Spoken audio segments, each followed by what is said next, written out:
This play is just an absolutely beautiful touchdown, an incredible throw, and a great catch.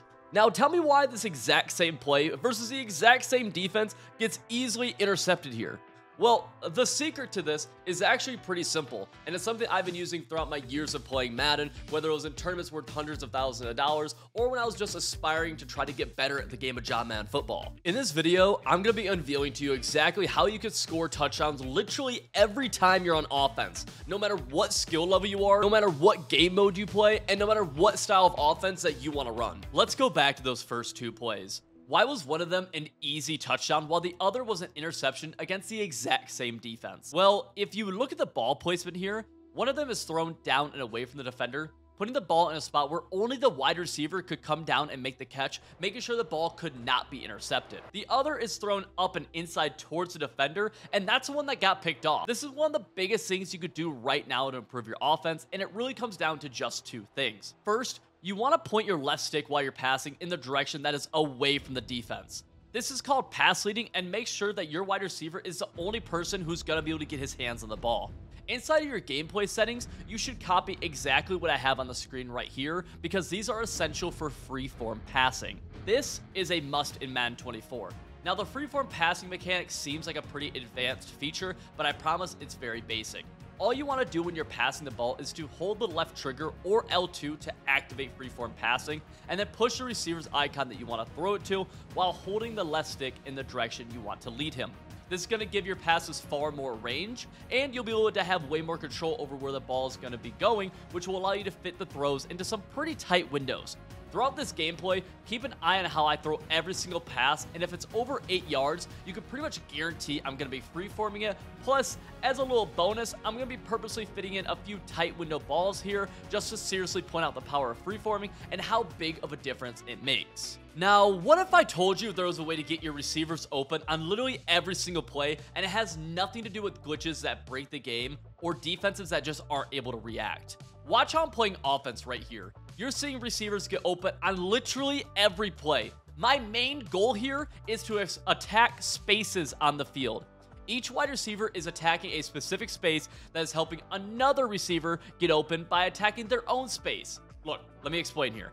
All I care about is whether it's a zone coverage or man coverage, because yes, there are some big differences in how you're going to attack those, but we'll talk about that later. Once you understand how to make two routes help each other get open, everything starts to make so much more sense on offense. For example, let's look at these two slants that are right next to each other. What are they doing? They are going into the exact same area of the field. They have no space between them, and a single defender could defend either of them at any given time. That is two useless routes. Right now, we're limiting two routes from a route combo that just cannot be thrown. Now, let's talk about some popular route combos in Madden. Let's take this for example. Everyone knows how good corner routes are in Madden every single year, and they're called glitchy and all this good stuff, whatever. But the fact of the matter is that corner routes go right next to a streak. And then underneath a corner route is the flat route. This creates a flood concept. This is something that's going to work in every single Madden because they're properly spaced and they're attacking different yet complementary spaces on the field. If the defense plays over top, we can throw it underneath. And if the defense plays underneath, then we can throw the corner over top.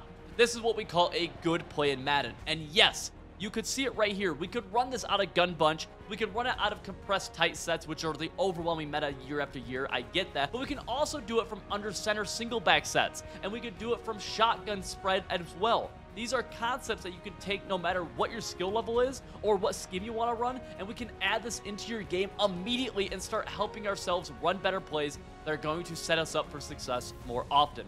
It doesn't matter whether you run the meta or not. We just want to run good concepts that work both in Madden and in real football. Now picture this for me.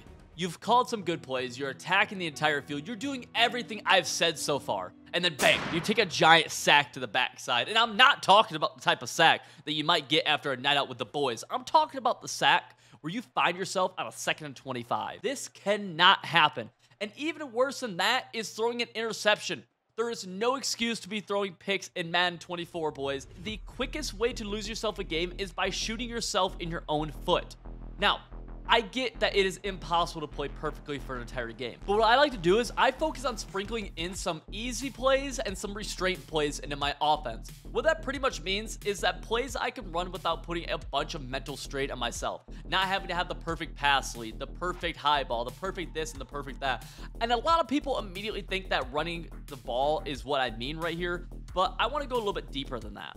I've had pass plays in the past where I just feel super comfortable. An example of that in Madden 24 would be a play called double post from gun bunch offset. Another one of my favorite type easy plays are RPOs. These are going to make them have to respect the run game while having to respect the bubble. If you call an RPO read, you could even keep it with your quarterback. These are super powerful, and the risk of these plays is so low. I see so many people drift backwards in the pocket while they're passing, and while it is okay to back up a step or two in Madden, and you definitely have to do that at times, watch what I'm doing right here in game. We are not just walking around the pocket mindlessly like some idiot. We are moving around it with the goal to buy ourselves some time to get an open receiver.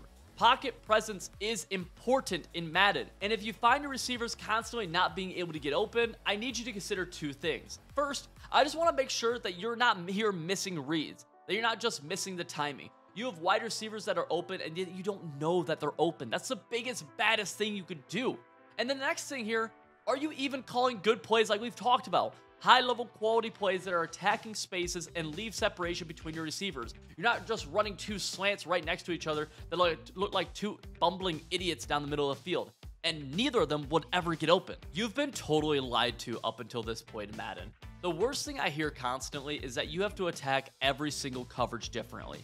This is just false, and I'm going to explain to you why when it comes to playing offense, that there's only two types of defense you need to learn to know how to beat: man and zone. To beat man coverage, it's simple. You just need routes that have a cut in them. Something like a zig, a drag, a post, a corner. Literally anything that has a cut in it and that can create separation from the DBs.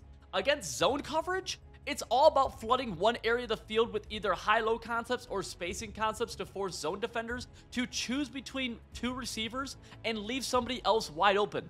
Everyone says that you need to attack a cover 2 like this, and a cover 4 like that, and a cover 3 like this. But if you look at a flood concept like we talked about earlier, the design of the play actually beats all three of those zone coverages. It's all about running good plays like we talked about earlier, and then identifying the open player and making the read.